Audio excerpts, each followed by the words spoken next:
Balakən rayonunda həyətyanı ev satışa çıxarılır. Ev asbestol yarancaq doldurma məntəqəsinə yaxın bir ərazidə yerləşir. Uğlavoyda yerləşir. Hər iki tərəfi, yəni ön, yan tərəfi asfalt yoldur. Hər iki yol tərəfdən kubik daş ilə hasar alınmışdır. Sol tərəfdə gördüğünüz yol qapı yine asfalt yoldur. Bu hissədən bölüb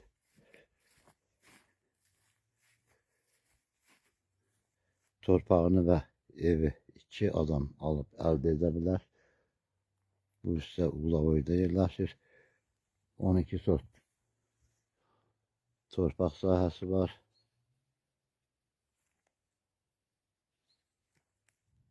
Kubik daşdan tikilmiş su özəsi. Sol tərəfində ayaq yolusu həyətdən ait padvallı evdir. Evdə hal-hazırda yaşayış yoxdur. Suyu, işığı, qazı işlək haldadır. Evdə qeyd etdiyim kimi hal-hazırda yaşayış yoxdur.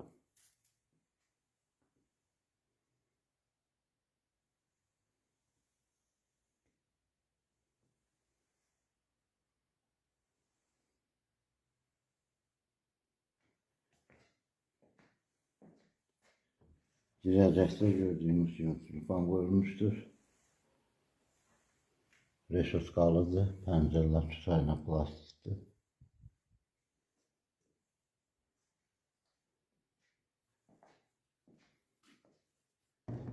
Girəcəkdə geniş qonaq otağı.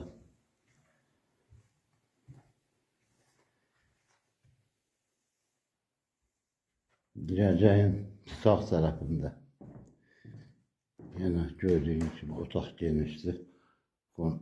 Yani yataq otağıdır. Yeri şam taxtadır.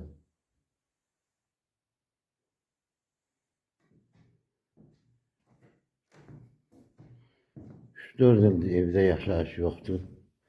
Yine belə bir. Bu gördüğünüz otaq çok genişdir.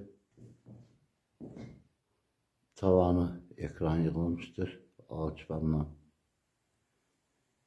Yaşayış olmadığı için evin ışıkları yoktur. Pəncərələri jalüz dəmirdir.